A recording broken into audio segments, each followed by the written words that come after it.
Бүгүн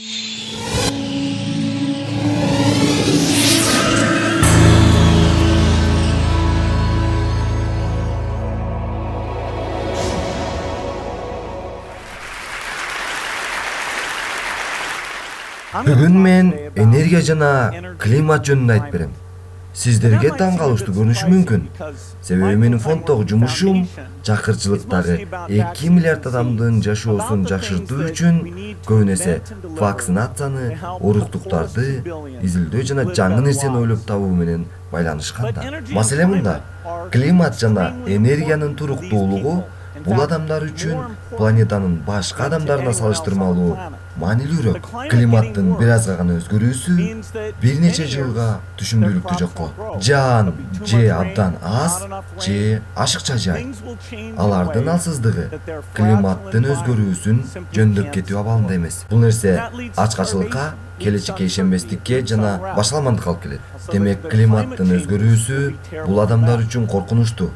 Мындан тышкары, электр энергиясынын баасы алар үчүн чоң мааниге ээ.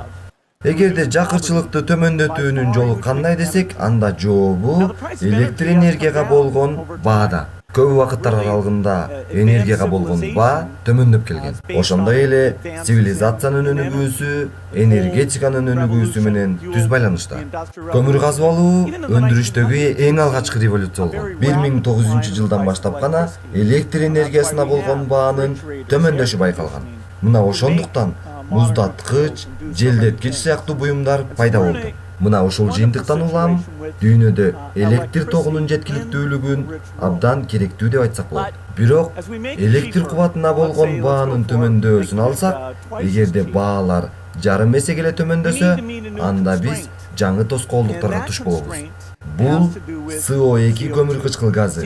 CO2 глобалдык жылууланууга алып келет. Чыгарылган газдын суммасы температураны 2 эсе жогорулатат. Бул өз учурунда негативдүү таасир.